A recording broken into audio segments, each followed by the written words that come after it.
Saya akan bahas mengenai tips mencari pekerjaan ala bulldozer. Kenapa saya?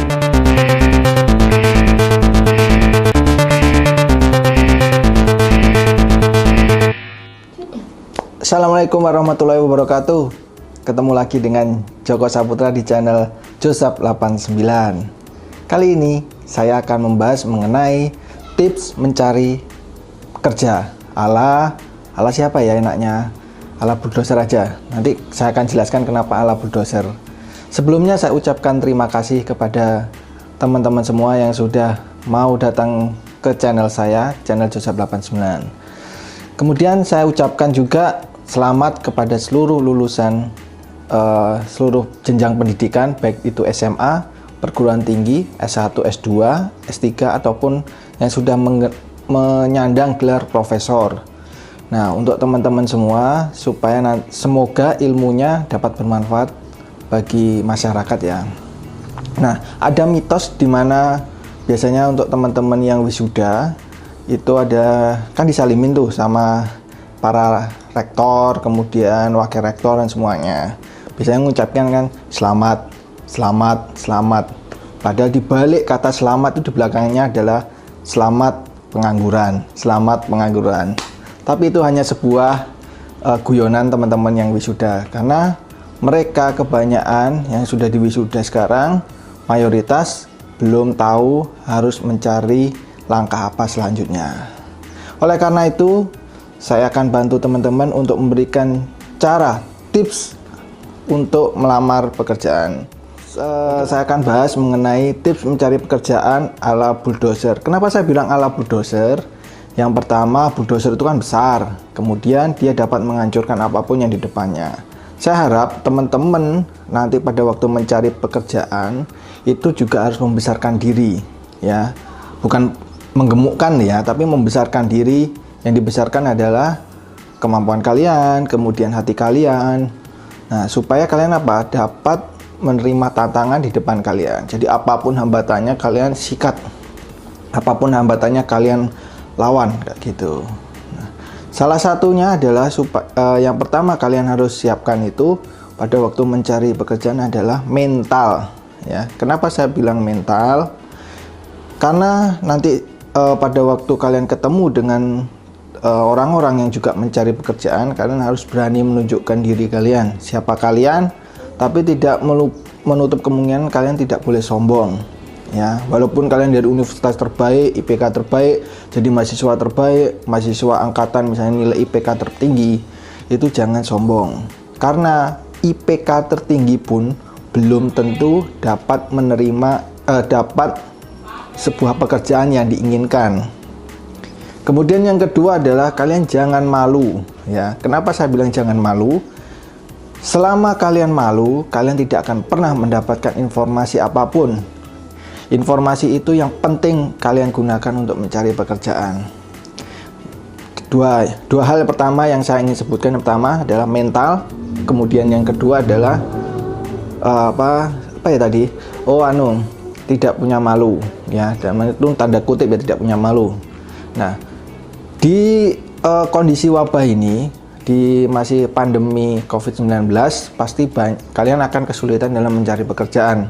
Terutama untuk beberapa hal yang tidak bisa hubungannya dengan physical distancing. Itu akan saya bahas di konten berikutnya.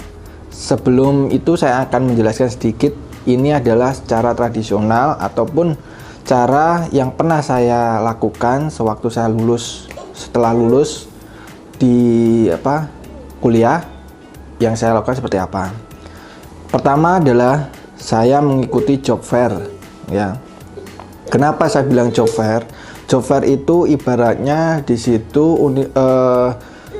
perusahaan-perusahaan yang bonafit, kemudian perusahaan yang memang sangat membutuhkan urgensi karyawan, pasti dia akan buka di situ. Dan prosesnya pun akan lebih cepat daripada kalian mendaftarkan melalui website ataupun ikut situs-situs karir kayak gitu tuh, itu akan lebih lama. Tapi kalau dengan ikut job fair kan proses kan lebih cepat itu. Nah, syarat kalian untuk mengikuti job fair, kalian harus milih-milih. Saran saya yang pertama adalah job fair dari universitas-universitas terbaik yang ada di Indonesia, minimal yang peringkatnya 5 besar. Saya ambil contoh aja ya, misalnya ITB, UI, kemudian ITS, UNER, kemudian mungkin yang basisnya pendidikan juga bisa, UGM, seperti itu. Itu adalah salah satu atau 5 contoh universitas yang bisa kalian ikutin. Nah, supaya kalian tahu kapan dan di jadwal terselenggaranya itu bisa kalian akses di karirnya setiap universitas, situs karir dari setiap universitas.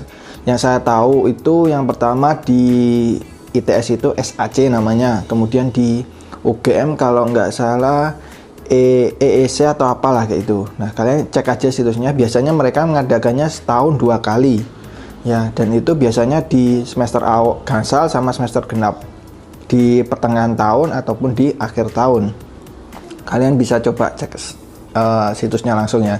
Kemudian yang ya nanti akan saya kasih informasinya di bawah ini. Oke. Nah, kemudian yang berikutnya adalah job fair yang diadakan oleh perusahaan yang berbayar ya. Berbayar. Kenapa berbayar? Biasanya itu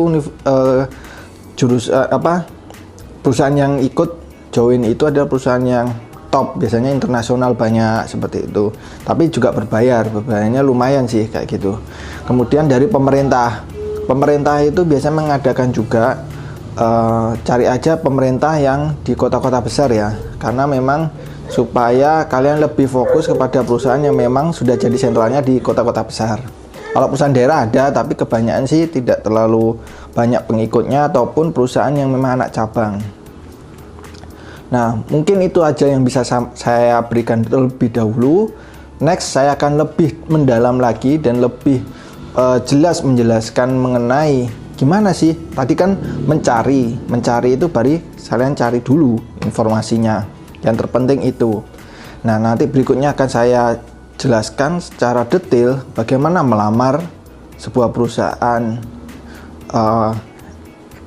BUMN, kemudian swasta internasional, swasta nasional, dan macam-macam. Nanti akan saya jelaskan di konten berikutnya. Oleh karena itu teman-teman, jika ingin tetap bisa mengikuti konten ini, saya minta bantuannya pada teman-teman. Jangan lupa subscribe, like, komen, share, dan aktifin loncengnya ya.